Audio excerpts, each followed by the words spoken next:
Good morning. My name is Jenny, and I am the K2 director here at Riverbend. Before we start our service, I want to tell you about a couple of exciting events that we have coming up. But first, can I tell you how excited I am that you're here with us today? Whether you're with us in the building or watching online, whether it's your first time or you've been here for years, we want you to know that Riverbend is a place where you are welcome. No matter who you are or what you believe, you are truly welcome at Riverbend Church.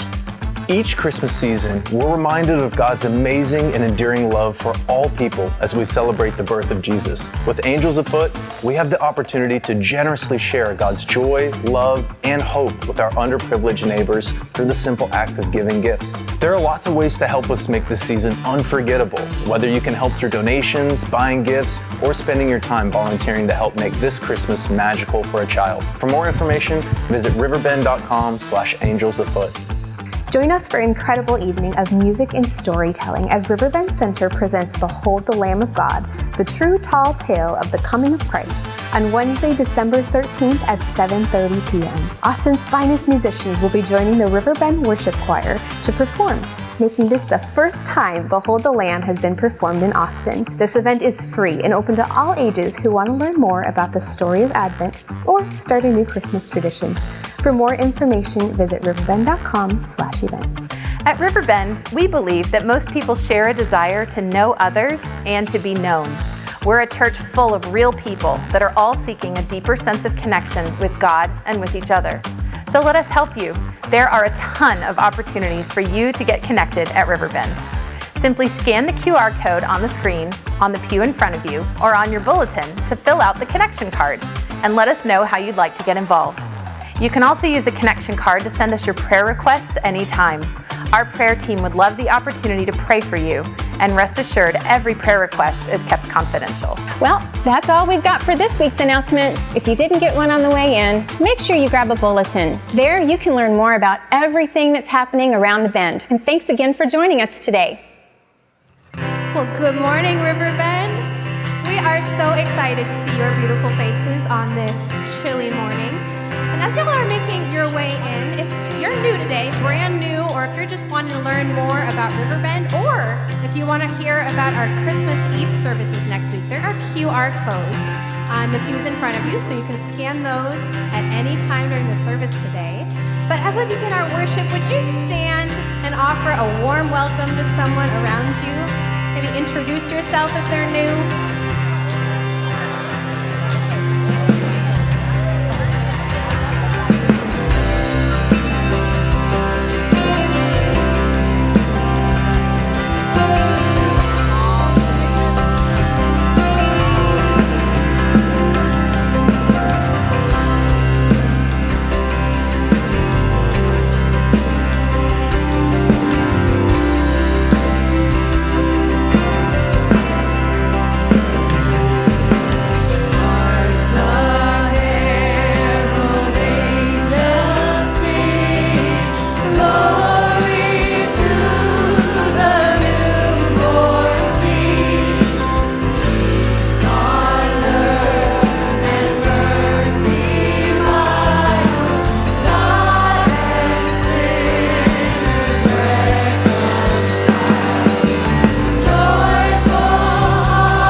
Morning, Riverbend. Morning.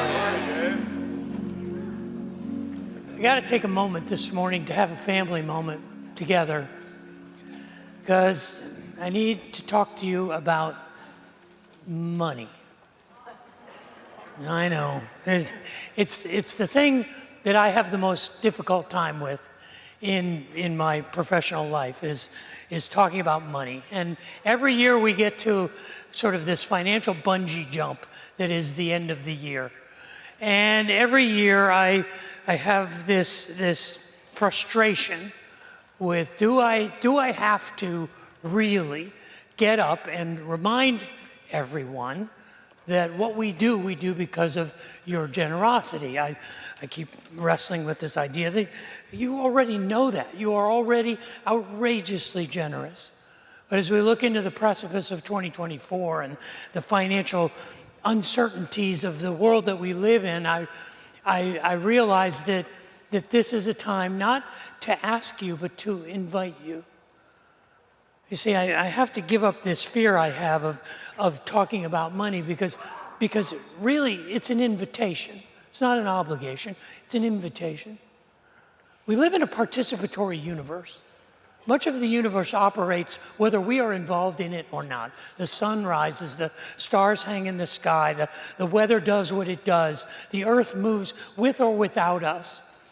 But there's an important part of the life in this universe that we participate in, that we contribute to. We are contributors, we are participants.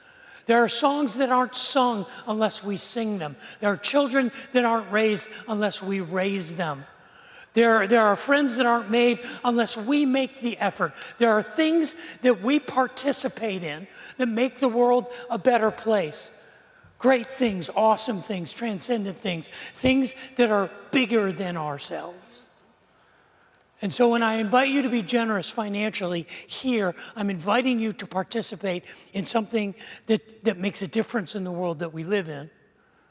I not only believe with all my heart in the mission of this place, and the place that this place can be a refuge for those who are spiritually bruised and broken and battered and bored and who are hungry and thirsting for righteousness, that this can be a place where they can find hope and be safe. I long for that. I believe in that. So I want to invite you to participate in it. We establish a number of ways to do that. The easiest way is just when you write that 2 comma check today, you just put it in one of those black boxes right there.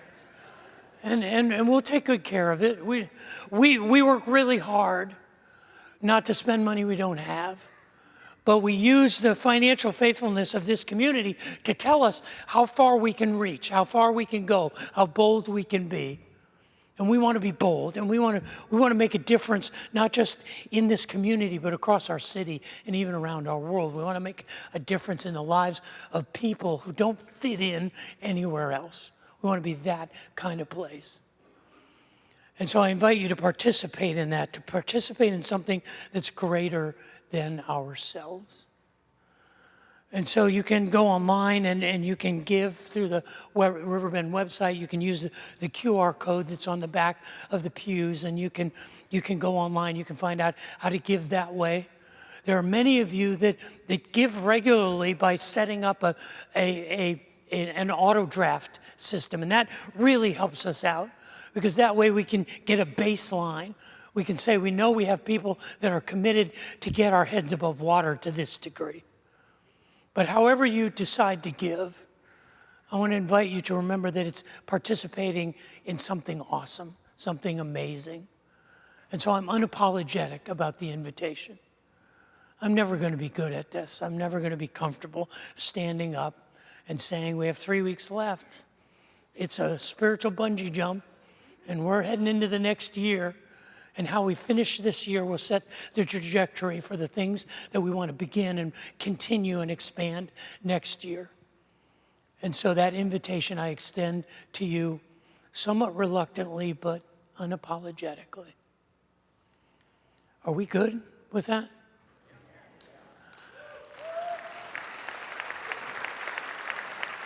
Well, if you're good with that, you're going to be really good with this. Let's go ask some wholesome questions, huh? Okay, what is one thing you would like for Christmas this year? A PS5. My man, okay. What are you trying to get for Christmas? Hopefully some shoes for you. I'm a fan of Christmas. Huh? See what we did? Okay, one thing that you would like for Christmas this year? Nintendo Switch controllers. What's one thing you want for Christmas? More friends. Right here. It's not gonna happen. Okay. Dude, old age is no joke. They think elves don't age, but I'm feeling it this year, dude. 340 years of making presents for that man. Where's on the pool? All right. What is one thing that you would like for Christmas this year? A unicorn that opens its eyes and talks and walks. It's like a talking unicorn. What's one thing that you're gonna get someone else for Christmas this year? I'm probably gonna get my mom a giant thing of chocolate. Moms love giant things of chocolate. Yeah, they do. Off to see the wizard. I'm gonna get my parents something good, but I wouldn't mind getting my parents a jar of dirt again. That's what I got my grandma when she... Glad I'm not your parents.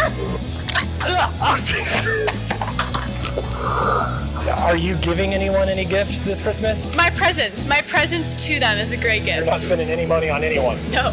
Yeah, that'll show them. Yeah. Get this old guy out of the way. We want kids. What is one thing that you're going to get your mom for Christmas this year? The existence of myself. I'm noticing your theme. What is one thing that you're getting someone else for Christmas, like your parents, for example, this year? Shoes, I guess. You're going to get your parents shoes? They're like Jordans and Your parents wear Jordans? Yeah. Dang. Why they gotta be better than me? I know, I got cool parents. So many stairs. I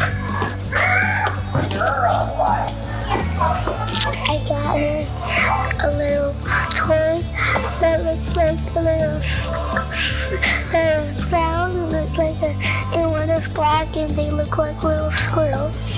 Up top, big dog. What do you want for Christmas? What do you want for Christmas? Bluey. Bluey? Yeah. No respect. You'll knock my hat off and call me a... What's your favorite thing about Christmas? Jesus' birthday. The right answer. Yes! Get big!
That was awesome.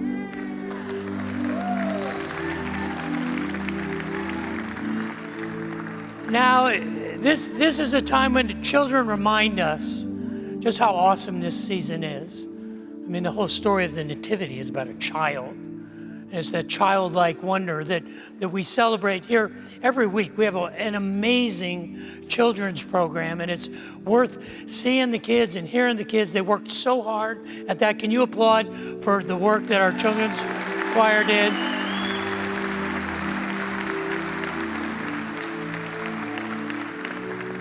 But in addition to that, family is important here. Family is something that we celebrate, that we cherish, that we protect, that we believe is the future. And I want to take a moment just to celebrate one of Riverbend's own, one of Austin's own. I want to celebrate our friend Matthew McConaughey, who wrote and published a new children's book. It's called Just Because. I think I have a picture of my granddaughter Frankie. Yeah, you say that again. Oh, that is amazing. Matthew should sell him like 1 million copies just off of that picture. But I am so proud of him, proud of his commitment as a dad, as a husband to his family, and this book is precious. I'm very proud of this, and we wanted to do a book signing. The problem is we've sold out all of the signed copies. So if you got a copy online over the last few days, congratulations. You have a chance to pick that up today. But I would encourage you as a gift, as a grandparent, as a parent, to go online and to book people here in Austin, if you'd like, and get a copy of this for Christmas.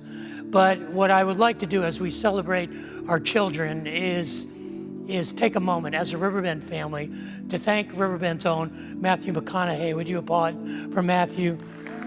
Thank you, my friend.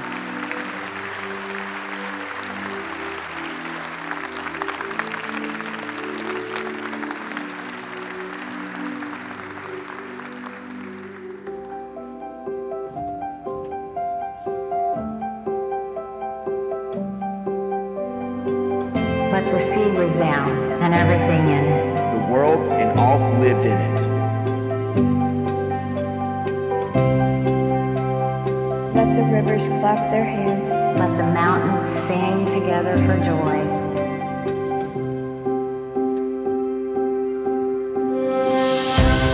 Let them sing before the Lord. When he comes to judge the earth.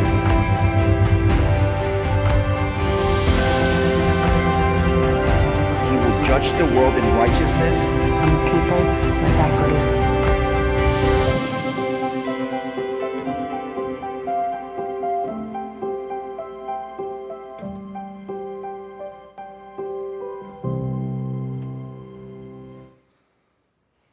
Merry Christmas. This is awesome. This is an awesome time of the year, and there's just awesomeness everywhere. And I like saying awesome, and I like the idea of awesomeness, but what is awesome, really? I want to suggest that awesome and to be in awe is a catalyst for true joy. If you want to know what true joy is, it is incentivized, it is a byproduct of being in awe. Now, joy has a lot of different catalysts. I mean, gratitude. Gratitude is a great catalyst for joy. When we are thankful, when we appreciate the things around us, when we take the time to notice the goodness, that can incentivize, that can be a catalyst for joy. Generosity is a catalyst for joy. When we get out of our own heads, when we get out of our own way and we think about and we invest in the lives of others, when we serve others, that's a catalyst for joy. Friendship and family and worshiping together, the fellowship of like-minded people, the sense of community, those are catalysts for joy. But I want to suggest today that the greatest catalyst for joy, if we really want to know what true joy is, it is incentivized and it is a byproduct of being in awe. But what does that mean? What does it take? Today I want to share with you something that I learned over 20 years ago. It's a simple statement that changed my life. It was told to me by one of my very best friends, a coworker, a fellow pastor, when I was serving at a church in San Francisco, California, and he became one of my very best friends. And he was one of those people who was an outside-the-box thinker. He was incredibly intelligent and almost unlimited in his creativity. And he was a brilliant pastor and a brilliant creative. And one summer, in the summer of 2002, he decided that he was going to take his family on a summer vacation. And he did what many of us did. We practiced automotive incarceration with our children. And he decided that they were going to drive his oldest son, who was starting college in Chicago, across the country from San Francisco on a road trip with his family. The problem is he had 4 young boys. And so they made the trip from San Francisco to Chicago. They stopped at the Badlands and at Mount Rushmore. They even went to the Corn Palace. And they dropped their oldest son off in Chicago. And then on the way back, they came down south so that they could visit the Grand Canyon. And when they got back to San Francisco, I asked him, I said, how was the trip? And he was classically understated and basically said, well, we survived. And I said, but how was the Grand Canyon? I've never been to the Grand Canyon. I always wanted to go. And I was looking for his inspirational, his creative eye to tell me something unique about the Grand Canyon. He said, it's a big hole in the ground, made by the finger of God. And then he said, but I realized something important as I was standing there on the rim of the Grand Canyon. And what he told me he realized 20 years ago, standing on the rim of the Grand Canyon, has changed my life ever since. Because what he told me was the source code for awe. It is how we place ourselves in a position to be in awe. One simple thing. But before I tell you what that one simple thing is, I'd like to pray. Would you pray with me? Father in heaven, I would ask that the words of my mouth and the meditations of my heart would be pleasing in your sight, and that you would use your words spoken by your servant and anointed by your Spirit to drag us, even kicking and screaming, into joy. May we truly be in awe today, and may joy be the byproduct of this awesome season. Pray that for myself, for my family, and for everyone who has the opportunity to hear this message today. For we ask this together in Jesus' name. Amen. Psalm 98 is, we are labeling the Psalm of Joy. And it's the last stanza, verses 7, 8, and 9, that bring the joyful invitation to its climax. Psalm 98, verse 7 says, let the seas resound and everything in them, the world and all who live in it. Let the rivers clap their hands. Let the mountains sing together for joy.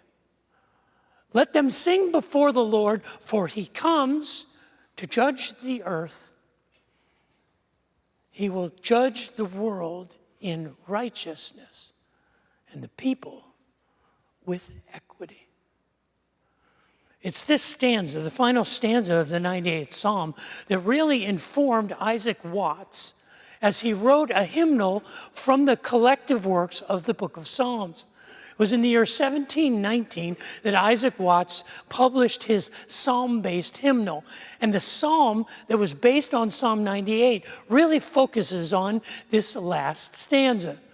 It was 130 years later that a British composer named Lowell Mason, took the words of Isaac Watts' hymn from Psalm 98 and set it to the music of George Frederick Handel.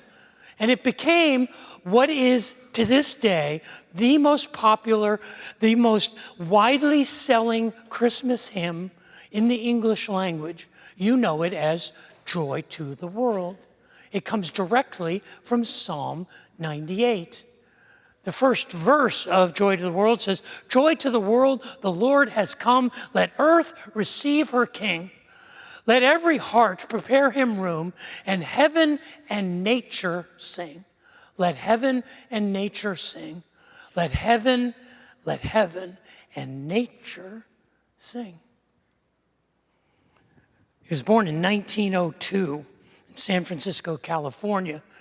And his earliest memory is of the Great San Francisco earthquake in 1906. In fact, it was during an aftershock of that great earthquake that he fell and broke his nose and suffered from a deviated septum and was unable to breathe through his nose for the rest of his life. He grew up wanting more than anything to be a concert pianist. He devoted his young life to practicing and learning and developing his skill in playing the performance piano. But as a young man, as a teenager, his family took a trip to Yosemite National Forest Yosemite National Park in Central California. And for that trip, his father bought him what was then a state-of-the-art Kodak Brownie film camera. He immediately fell in love with the idea of photography and began developing his skills over the rest of his life until he died in 1984. Ansel Adams became the most renowned nature photographer in the world. He received honorary doctorates from a half a dozen degrees. He received awards from the National Audubon Society, the Sierra Club, the National Geographic Society. He published countless books. I have two beautiful books in my library of Ansel Adams photographs of Yosemite and a retrospective of the national parks. And these are magnificent books filled with beautiful photographs, and all of them are in black and white. You see, Ansel Adams perfected what was called the art of zone imaging, where he would calculate from the frame of the shot that he was taking the darkest and the lightest parts and expose the film in just the right way so that as the film was processed and as the print was made, it would be extraordinarily detailed, and the contrast between light and dark would make what was a black and white image almost filled with life and color. His photos were so famous that in 2007, a print that is called The Winter Clearing in Yosemite was sold at auction for $722,500 for one print. And just recently, in December of 2020, at a Sotheby's auction, this photograph, the photograph of the Snake River and the Teton Mountains, sold at auction, are you ready for this? For $988,000. I am willing to give you this print. Should you write a check to Riverbend Church, you take this home today. We'll make sure you can. This obviously is not that original print. It's a copy of that original print. And without a doubt, Ansel Adams was in awe of the natural world around him. He devoted his entire artistic career to capturing the beauty and the majesty of the images of the natural world that he lived in. You see, this was his spirituality. His spirituality was tied to nature. As far as I can tell from the biographies I've read of Ansel Adams, he was not really an overtly spiritual person. There are some authors who believe that he was genuinely an agnostic. I think he was actually a worshiper of nature. He was more of a pantheist than he was an agnostic. There's one quote where it says, "I believe in beauty." He says, "I believe in beauty and rocks and soil and water and air." He believes in the power of nature. He believes in the majesty and the mystery of the world around him. He's not alone. The psalmist believes in that too. The psalmist, the one who wrote Psalm 98, believes very much in the majesty and the mystery and the beauty and the wonder of the world that he lives in. But the psalmist does not worship the world. The psalmist worships the one who made the world. The psalmist doesn't worship the production. The psalmist worships the producer. The psalmist sees the elegance in the design and worships the designer. The psalmist doesn't worship the creation. The psalmist worships the creator.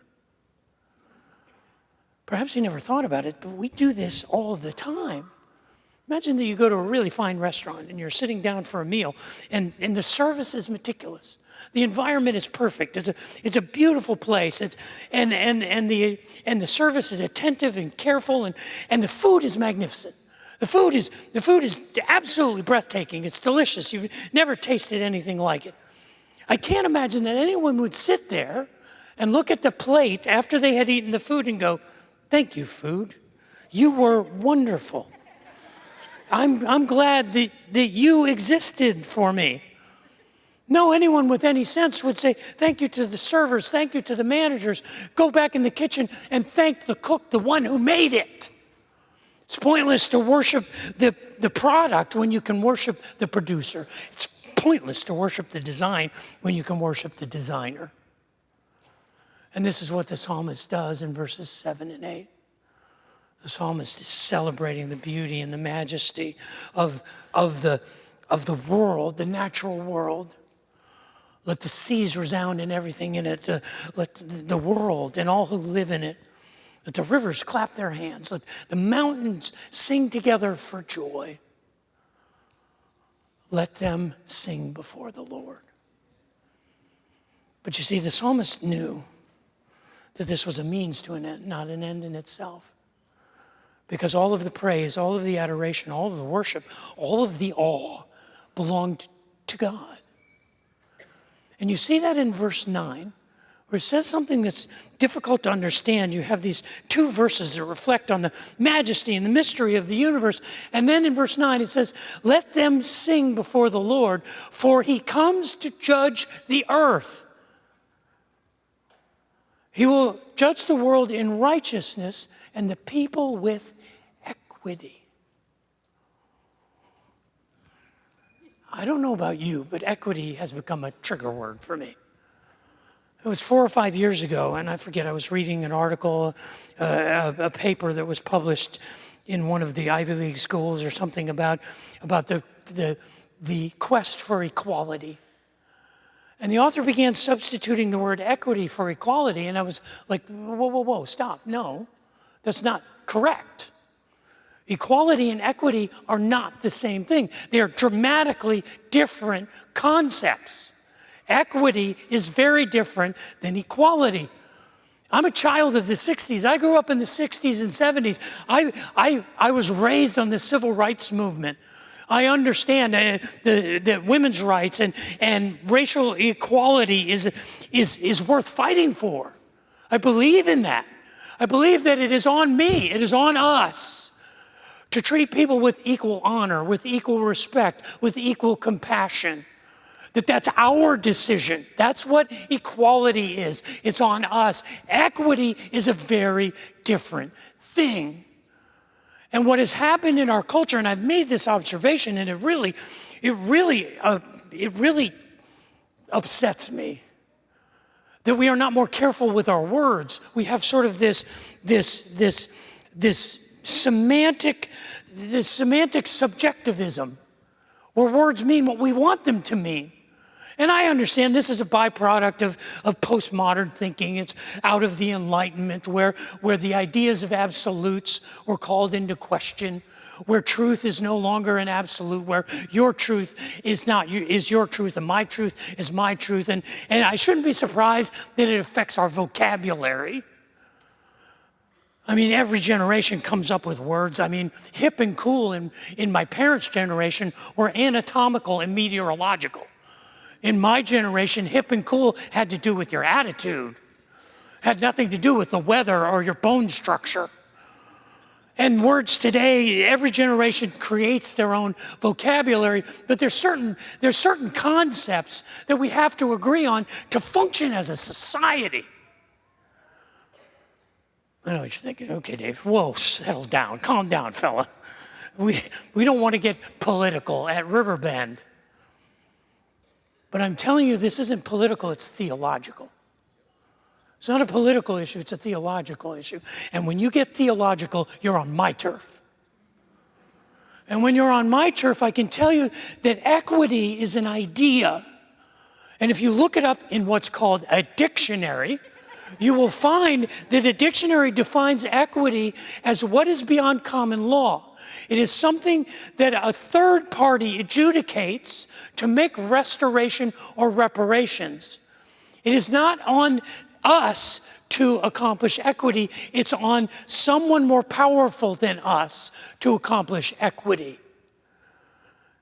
And for the Hebrew person, that was captured in one word, the Hebrew word meshar.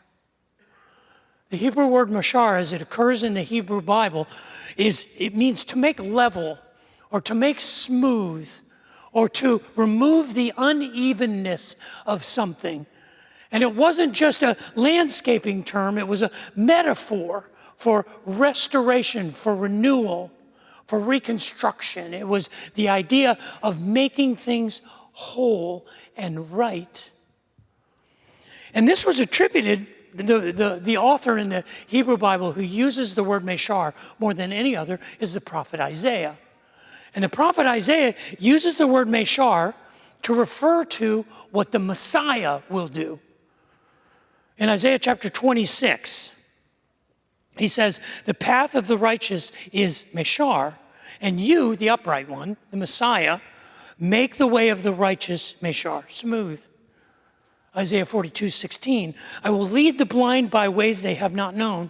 Along unfamiliar paths I will guide them. I will turn the darkness into light before them and make the rough places meshar. I will do this. This is the promise of the Messiah. And one of the most blatantly messianic passages, other than Isaiah 53, is Isaiah 40. And in Isaiah 40, verse 4, it says, every valley shall be raised up, every mountain and hill made low, and the rough place shall become meshar, and the rugged places a plain. What Isaiah is saying is that it's a prerogative, and it is the obligation, and it's the promise of the Messiah that I will make everything equitable. I accomplish equity, not you. The psalmist agrees, and every time the word meshar appears in the Psalms, it's an attribute of God alone. God's people are never encouraged to seek meshar. It is God's prerogative. In Psalm 9, it says, he, meaning God, rules the world in righteousness and judges the people with meshar, equity. Psalm 67, may the nations be glad and sing for joy, for you, God, rule the peoples with equity and guide the nations of the earth. Psalm 75, we praise you, God. We praise you, for your name is near. People tell of your wonderful deeds. You say, I choose the appointed time. It is I who judge with meshar, equity. Psalm 96, which is a companion psalm to Psalm 98, says this, say among the nations, the Lord reigns. The world is firmly established. It cannot be moved. He will judge the peoples with meshar. It goes on to sound exactly like Psalm 98, verse 11. It says, let the heavens rejoice. Let the earth be glad. Let the sea resound and all that is in it. Let the fields be jubilant and everything in them. Let all the trees in the forest sing for joy. Let all creation rejoice before the Lord, for he comes to judge the earth. He will judge the world in righteousness and the peoples in faithfulness. This is the hope of meshar. This is what equity means. Equity is exclusively God's prerogative. That's why as the psalmist is in awe of the beauty of creation, he worships the creator, not the creation. He worships the designer, not the design. He worships the one who is capable of meshar. In verse 9, he says, sing to the Lord, sing before the Lord, for he comes to judge the earth. He will make all things right. He will make all things new. He will make all things whole. It is his prerogative, and he is the only one who has the authority and the ability to do it. And we worship him because of that. I mean, think of it this way. Imagine that you were victimized in the worst possible way. Imagine that someone you love was killed, murdered in cold blood, a capital crime. Your father, your mother, your brother, your sister, your son, your daughter, your husband, your wife, your best friend was murdered in the commission of a capital crime. The best we could hope for, our best form of justice, is that the police would track this person down, and they would find them, and they would investigate and accumulate incontrovertible evidence, and that person would be assigned the absolute best defense that we could provide them. And they would receive an adequate and competent and excellent defense of their innocence. And the information and the evidence would be produced before a jury of their peers and demonstrate beyond any reasonable doubt that they were guilty of this crime. And the jury of their peers decides that they are guilty of capital murder. And the judge pronounces sentence, and they shall lose their life, either by death by execution or by spending the rest of their life in prison.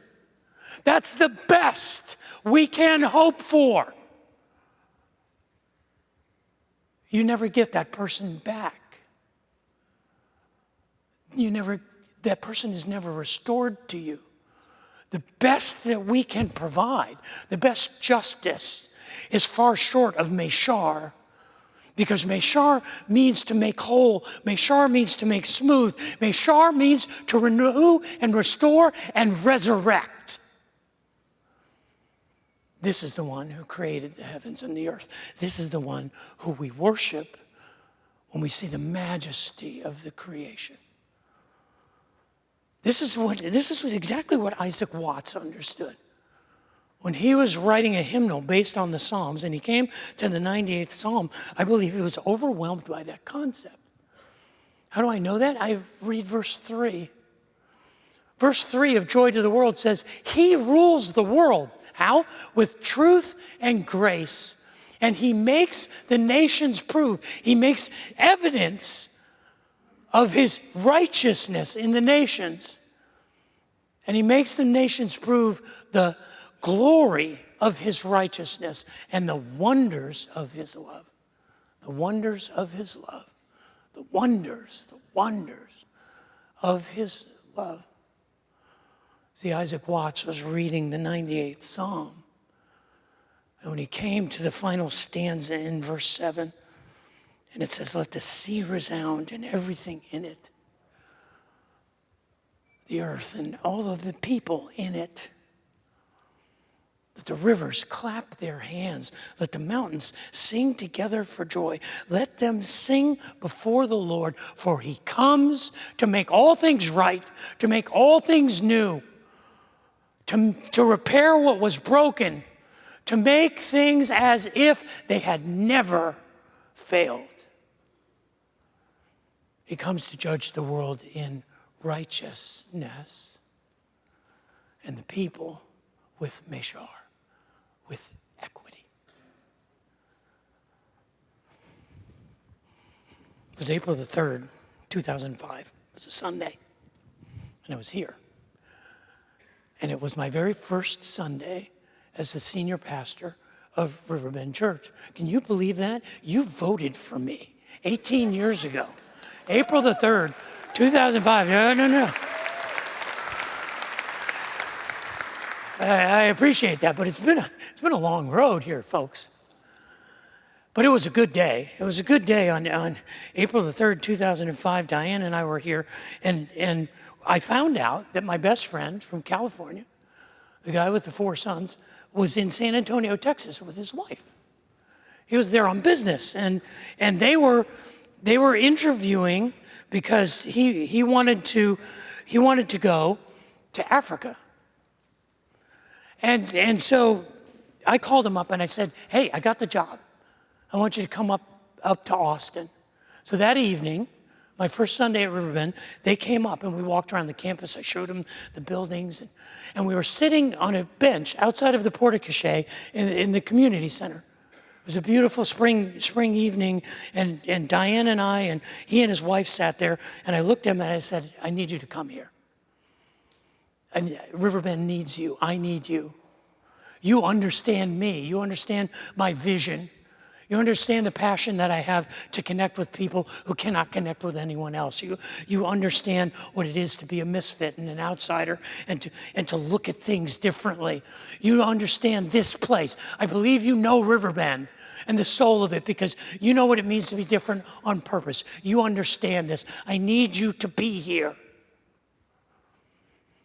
And he sat there and he said, I can't come. I can't come because God is calling me to Africa. You see, he had found out about a community in South Africa that was caring for single mothers and their children who had AIDS. And he said, I feel called to go there and to document what they're doing and to promote it and to serve those women and those children there in Africa. It was a camp called Monte Cristo. And man, I pushed back. I was like, no. You're mishearing God. God is telling you to come here with me. I need you here. But it's hard when someone you respect tells you, no, this is what God is calling us to do. I said, okay, all right, fine. I'll surrender to God. But let me tell you, when you're done there, you're coming here. I don't care whether it's a year from now, 5 years from now, 10 years from now, there will be a place here for you. I need you here. We need you here. And so we left. It was 8 weeks later, the last Sunday in May of 2005. He and a team were climbing up Monte Cristo Mountain with a camera crew to get shots of this community from above, when a boulder dislodged and rolled over the top of my friend and killed him. I remember getting the call from his wife, and I didn't understand. It made no sense to me. And in the years since then, it's still hard for me to understand, but I understand this one thing, that God's ways are higher than my ways, and God's thoughts are higher than my thoughts, and God is bigger than me.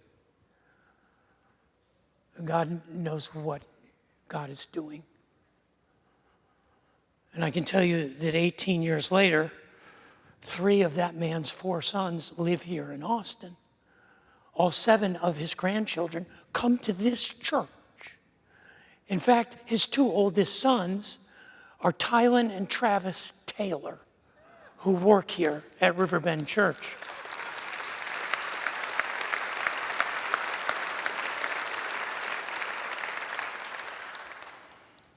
I still don't understand it. But the way I look at it is that thing that he told me 20 years ago when he got back from the Grand Canyon. As he was standing on the rim of the Grand Canyon after taking his family across the country on their automotive incarceration vacation. He stood on the rim of the Grand Canyon. I said, what was it like, Ty? He said, well, it's a big ditch made by the finger of God. It's majestic. It's beautiful.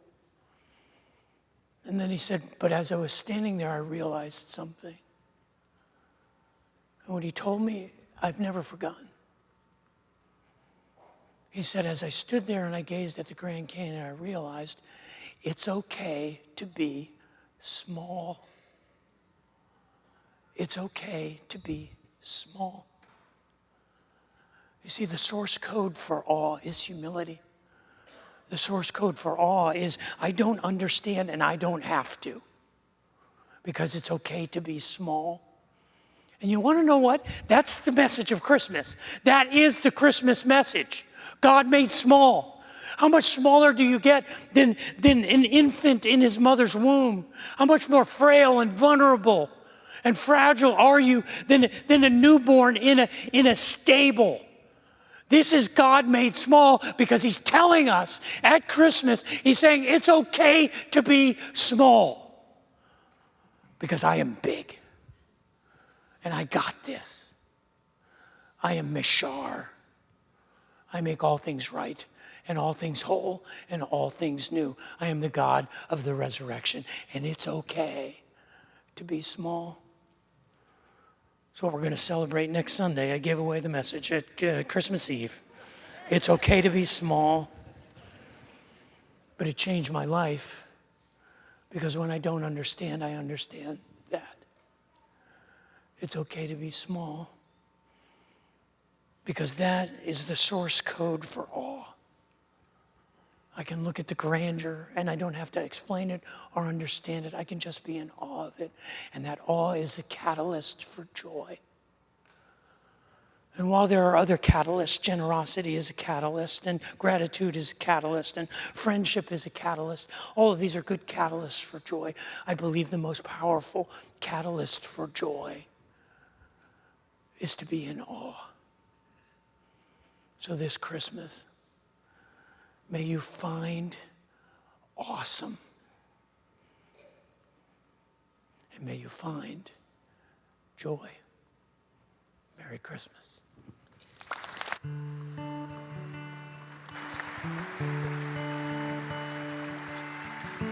We're about to close in worship, but before we do, I just want to remind you that if you are needing prayer right now, or if there's just something on your heart and you're looking for a kind, listening ear to talk to, there are Riverbend staff and pastors wearing blue lanyards, and they'll be available after the service. So don't be afraid to find one of them because they're here for you. Let's stand and worship.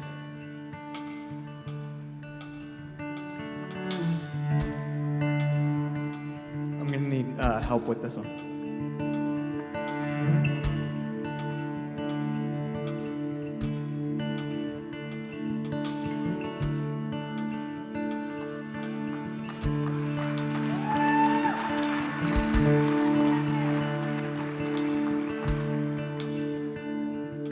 This is my Father's word into my listening ears. All nature sings and around me rings the music of the seas.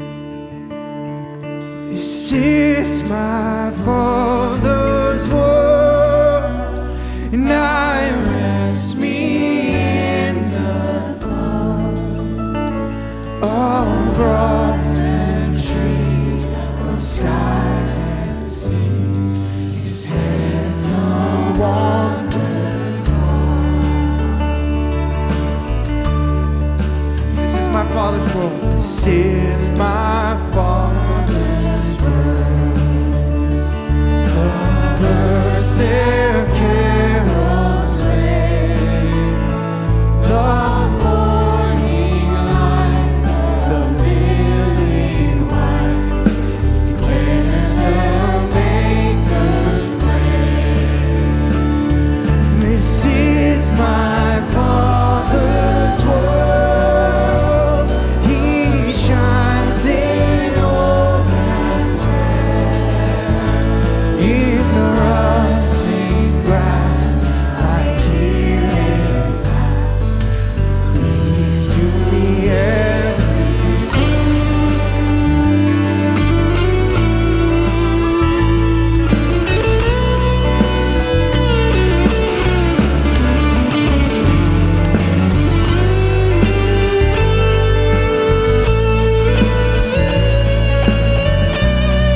This is my Father's world.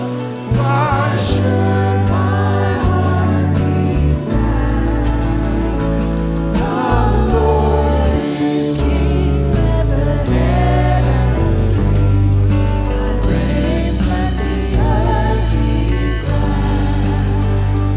The Lord is King, let the heavens ring. God reigns, let the earth be glad. For He alone is worthy. For He alone is worthy. For He alone is worthy. Christ the Lord. For He alone is worthy. For He alone is worthy. For He alone is worthy. Christ the Lord.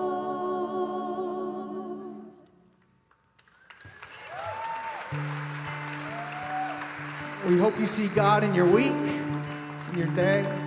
The rest of your season is just as blessed as can be. And we'll see you guys here next week is Christmas Eve. So buckle up. We love you. We'll see you guys next week.